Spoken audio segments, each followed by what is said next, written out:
दोस्तों, स्वागत है आज के वीडियो और ब्लॉग में।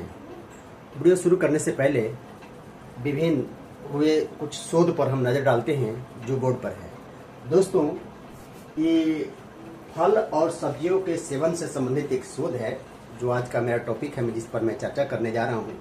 उस शोध पर थोड़ा सा नज़र डालते हैं, इसके बाद में हम वीडियो को शुरुआत करते हैं। पहला है federal centres for disease control and prevention. ये शोध कहता है, अमेरिका का शोध है, कहता है दिन में 5 फल और सब्जी प्रतिदिन खाने वाले यदि इसका सेवन करते हैं तो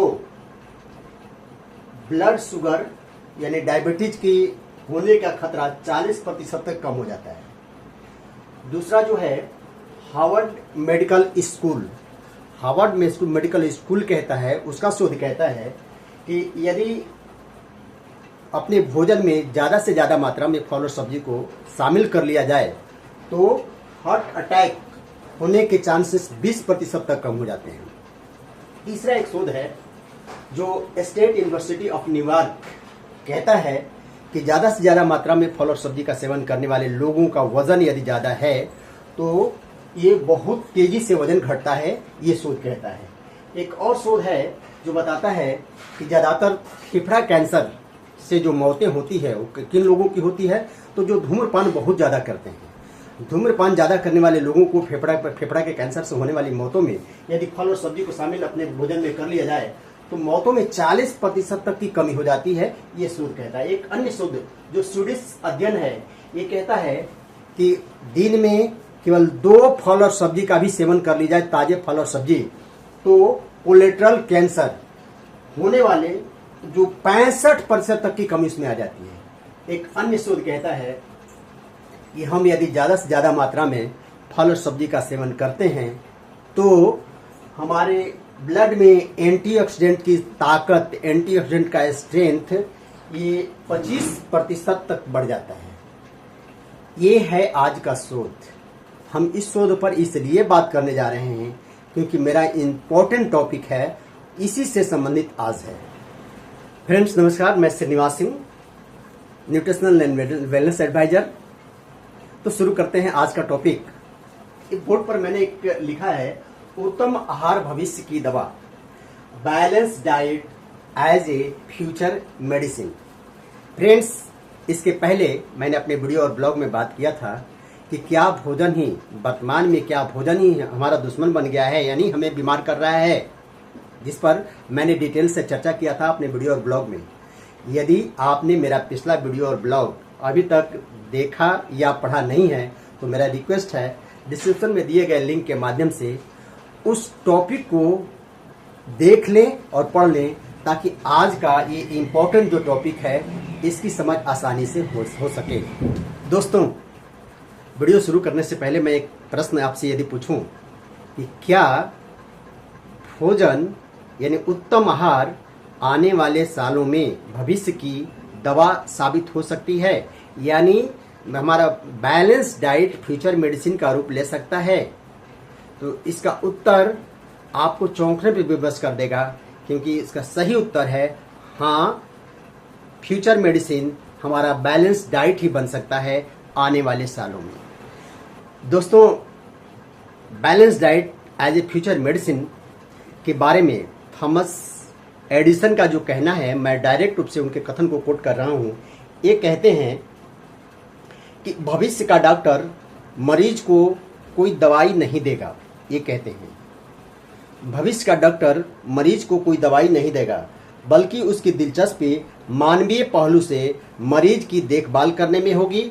वह बीमारी के कारणों के आधार पर उत्तम आहार के माध्यम से बीमारी से बचाव में रुचि लेगा, अर्थात भविष्य की औषधि उपचार आधारित नहीं रह जाएगी, बल्कि बचावकारी होगी, दवा पर आधारित नहीं बल्कि उत्तम आहार बैलेंस डाइट पर। ये कह रहे हैं थॉमस एडिसन। दोस्तों, 2500 साल पहले औषधि के पितामह हिप्पोक्रेटस को माना जाता है। उन्होंने भी थॉमस एडिसन के शब्दों को लगभग दोहराया। उन्होंने कहा अपने शिष्यों को शिक्षित करते हुए, शिक्षा देते हुए उन्होंने कहा कि आहार को दवाई बना लें और दवाई को ही अपना आहार। मतलब उन्होंने कहा कि आने वाले सालों के लिए, आने वाले मरीजों के लिए हमारा बैलेंस डाइट, उत्तम आहार ही भविष्य की दवा बन सकती है, अपने उन्होंने कहा। दोस्तों, 12वीं सदी के चिकित्सक मोजेस मेमोनिडेस ने भी लगभग इसी वाक्य को दोहराया था। उनका वाक्य क्या था? उचित आहार से ठीक हो सकने वाली बीमारी किसी अन्य माध्यम से, किसी अन्य दवाई से ठीक नहीं हो सकती है, इन्होंने कहा था। सारांश रूप में जिन विदेशी वैज्ञानिकों, जिन विदेशी साहित्यकारों, जिन विदेशी आहार विज्ञानियों, जिन विदेशी विद्वानों की मैंने चर्चा की, सबका सारांश यही था कि दवाई सिर्फ रोग की तत्परता को कम करती है, न कि रोग को ठीक करती है, जिसको हम लोग आगे और स्पष्ट रूप से इस पर बात करना चाहेंगे। उनका यही कहना था कि आपका उत्तम आहार ही आपकी बीमारी को ठीक कर सकता है। फ्रेंड्स, उत्तम आहार से संबंधित एक और कोट करना चाहेंगे। 1968 में डॉक्टर लिनस पोंगल, ये महान पोषण विज्ञानी के साथ साथ 2 बार के नोबेल विनर हैं, यानी ये बहुत बड़े विद्वान हैं। ये क्या कहते हैं, थोड़ा सा इनके बारे में मैं देखता हूं, इनका कहना क्या है। सबसे पहले इन्होंने ऑर्थोमोलिक्यूलर न्यूट्रिशन, ये शब्द ऑर्थोमोलिक्यूलर मेडिसिन या ऑर्थोमोलिक्यूलर मेडिसिन शब्द की सबसे पहले इन्होंने कल्पना की। उस मेडिसिन के हिसाब से, उस मॉलिक्यूलर के हिसाब से उनका कहना था कि यदि ज़्यादा से ज़्यादा मात्रा में पोषक तत्व यदि मरीज को दिए जाएं तो मरीज को बिल्कुल ठीक किया जा सकता है, यानी उत्तम पोषाहार देने से अधिकतर बीमारियों का उन्मूलन किया जा सकेगा। ये कहते हैं 1968 के महान पोषण विज्ञानी और 2 बार के नोबेल विनर विजेता डॉक्टर लिनस पोंगल ने इस शब्द को उन्होंने दोहराया है। दोस्तों, मैंने जिन विदेशी विद्वानों की चर्चा की, अब देखते हैं भारतीय आयुर्वेदिक विज्ञान में भी जितने भी आयुर्वेदाचार्य हैं उन्होंने क्या कहा है।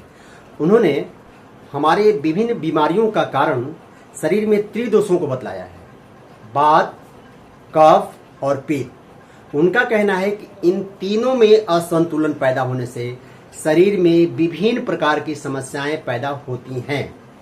आगे वे कहते हैं, जिनकी चर्चा मैं अब विस्तार से करूंगा, वे आगे वे कहते हैं कि जब ये वात, कफ, पित्त के संतुलन से हमारे शरीर में विभिन्न प्रकार की समस्याएं, विभिन्न प्रकार की बीमारियां पैदा होती हैं, तो उनको उत्तम आहार यानी भोजन में आवश्यक जरूरी चीजें दे करके ही उन्हें ठीक किया जा सकता है। उनके तत्परता को, उनके अनबैलेंस को समाप्त किया जा सकता है। यानी उत्तम आहार दे करके बैलेंस स्थिति में वात, कफ, पित्त में ला करके हम बीमारियों को ठीक कर सकते हैं। दोस्तों, इससे संबंधित भारत के सभी प्राचीन आयुर्वेदाचार्यों ने कहा है कि हमारे भोजन में वात, कफ, पित्त को संतुलन करने के लिए किन चीज़ों की जरूरत होती है। तो इनका कहना है कि हमारे भोजन में 6 प्रकार के स्वाद संतुलित होने चाहिए, 6 प्रकार के स्वाद शामिल होना चाहिए, 6 प्रकार के स्वाद से युक्त भोजन शामिल होना चाहिए। कौन कौन? मीठा, खट्टा, कड़वा, नमकीन, तीखा और कसैला। ये इन सभी 6 स्वादों में, ये 6 स्वादों के अनुसार हमारे भोजन में यदि वे सारे चीज हैं, सारे फल, सब्जी, अनाज हैं, तो इनसे ये सारे पोषक तत्व मिल जाएंगे जो हमारे वात को, कफ और पित्त को बैलेंस कर सकते हैं, संतुलित कर सकते हैं, जिससे हम बीमारियों को ठीक कर सकते हैं। दोस्तों, इस संबंध में मैं दो तरह की मेडिसिन की चर्चा करना जरूरी समझता हूँ। एक है ऑर्थोमोलिक्यूलर मेडिसिन, दूसरा है टॉक्सिमोलिक्यूलर मेडिसिन। ये दोनों मेडिसिन की चर्चा करना इसलिए भी जरूरी है क्योंकि इससे समझ में आ जाएगा कि क्या दवाई से हमारे रोग का इलाज हो सकता है या उत्तम आहार दे करके। मैंने जैसा सबसे पहले बताया था कि 1968 में ये डॉक्टर लिनस पोंगल सबसे पहले, इन्होंने जो 2 बार के नोबेल विनर भी हैं, महान पोषण विज्ञानी भी हैं, इन्होंने सबसे पहले ऑर्थोमोलिकुलर मेडिसिन शब्द की चर्चा किया था। इनकी कल्पना सबसे पहले इन्हीं के द्वारा किया गया था। ये कहते हैं, क्या कहते हैं, थोड़ा सा मैं उसको हूबहू उसी रूप में कह देता हूँ। ये सभी ऑर्थोमोलिकुलर डॉक्टर और आहार विशेषज्ञ मानते हैं कि ऑर्थोमोलिकुलर औषधि अर्थात उत्तम आहार ही हमारे लिए भविष्य की औषधि है।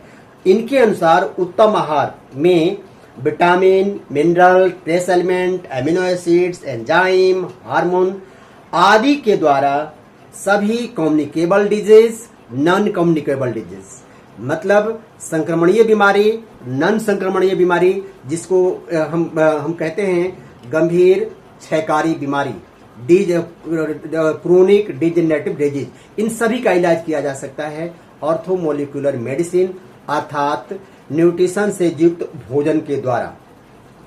क्यों? क्योंकि हमारे शरीर में जो भी बीमारियां हैं, खासकर क्षयकारी बीमारियां, गंभीर क्षयकारी बीमारियां, क्रोनिक डिजेनरेटिव डिजीज, उसका 3 कारण इन्होंने बताया है। पहला कारण क्या है? कुपोषण, माल न्यूट्रिशन। दूसरा कारण क्या है? अपयांश पाचन यानी इनडाइजेशन। तीसरा कारण इन्होंने बताया है आंतरिक प्रदूषण, इंटरनल पॉल्यूशन यानी हमारे अंतर्गत का ही पॉल्यूशन। यही 3 ऐसे वजह हैं जो हमें बीमारियां पैदा करते हैं और उन बीमारियों का हम इलाज ढूंढने की कोशिश करते हैं। दोस्तों, जैसा डॉक्टर लिनस पोंगल ने बताया, ऑर्थोमोलिकुलर मेडिसिन या उत्तम आहार शब्द में इन्होंने कहा कि जब हमारे उत्तम आहार में ये सारी चीजें जरूरत के हिसाब से सारे पोषक तत्व यदि शामिल हैं तो ये बीमारियों पर ज्यादा सकारात्मक प्रभाव दिखलाते हैं। जब ज्यादा सकारात्मक प्रभाव दिखाते हैं, हमारा शरीर ऑटोमेटिक स्वाभाविक रूप से उन बीमारियों से निजात पा लेता है। दोस्तों, अब मैं चर्चा करना चाहूंगा टॉक्सिमोलिकुलर मेडिसिन। बहुत सालों पूर्व ये बड़े बड़े डॉक्टर, चाहे बहुत सारे डॉक्टर, ये क्या किया करते थे, अपने मरीज को टॉक्सिमोलिकुलर मेडिसिन यानी फार्मा से संबंधित जो मेडिसिन होते हैं वो दिया करते थे।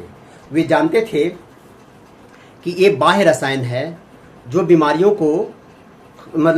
की तत्परता को, बीमारियों से होने वाले परेशानी को कम कर सकता है, ठीक नहीं कर सकता है, कम करके मरीज को राहत दिला सकता है। ऐसा इनका मानना था टॉक्सिमोलिकुलर मेडिसिन के रूप में। इनका कहना था कि ये दवाएं निश्चित रूप से मरीज के परेशानियों को कम तो करती हैं लेकिन बीमारी को बिल्कुल ठीक नहीं करती हैं। इसके अलावा इन जो मेडिसिन है, टॉक्सिमोलिकुलर की जो मेडिसिन है, इनका शरीर पर गहरा दुष्प्रभाव यानी रिएक्शन होता है, जिससे एक बीमारी की तत्परता में कमी हुई लेकिन दूसरी तरह की बीमारी पैदा हो गई उससे संबंधित। दोस्तों, टॉक्सिमोलिकुलर मेडिसिन का शरीर पर क्या दुष्प्रभाव होता है, इससे संबंधित विभिन्न शोध प्रकाशित हुए हैं। मैं एक शोध की चर्चा करना चाहूंगा जो 1998 में यूएसए में पब्लिश हुआ। 1998 में Jama journal of the American medical association का ये रिपोर्ट है, ये शोध है। इस रिपोर्ट में इन्होंने कहा था कि यूएसए में 5% लोग हॉस्पिटल में भर्ती होते हैं क्या मेडिसिन के रिएक्शन के कारण।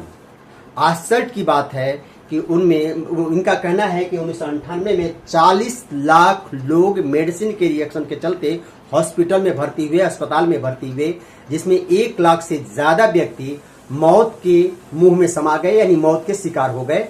क्यों?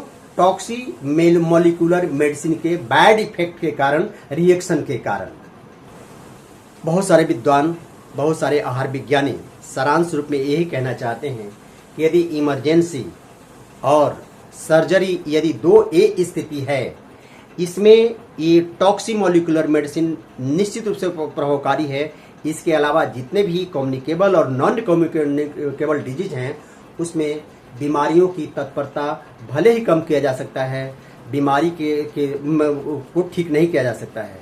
एक और बड़ा खास चीज हो जाता है इसमें क्या कि ये टॉक्सिमोलिकुलर मेडिसिन क्या करती हैं, बीमारियों के मूल लक्षण को ही दबा देती हैं।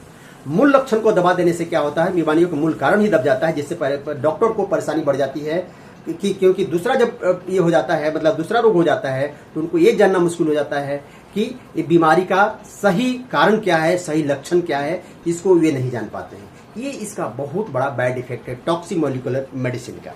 तो दोस्तों, आपने देखा आज के इम्पोर्टेंट टॉपिक में कि किस प्रकार ये टॉक्सिमोलिकुलर मेडिसिन यानी जितने भी ये फार्मा वाली दवाइयाँ हैं, किस प्रकार से रोगों की तत्परता को कम तो करती हैं, मरीज के परेशानी को कम तो करती हैं, उनका तकलीफ कम तो दिखता है, लेकिन वे रोग को ठीक नहीं कर पाती हैं, बल्कि रोग के कारण को ही दबा देती हैं, मूल लक्षण को ही दबा देती हैं, जिससे डॉक्टर की परेशानियां बढ़ जाती हैं।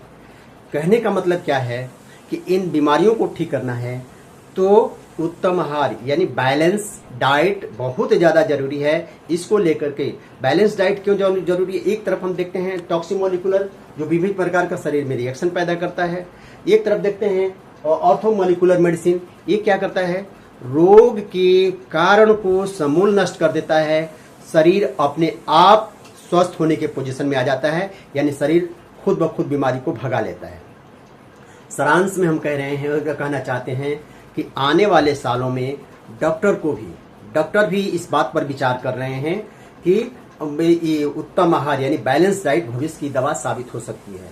इसका एक बहुत बड़ा कारण क्या है कि आज के डेट में बहुत सारी फार्मा की कंपनियां मेडिसिनल सप्लीमेंट बना रही हैं। मेडिसिनल सप्लीमेंट पर मैं इसलिए जोर डाल रहा हूं कि उनको लगता है कि सप्लीमेंट है, लेकिन वे मेडिसिनल होता है, केमिकल्स युक्त होता है, केमिकल विहीन नहीं होता है।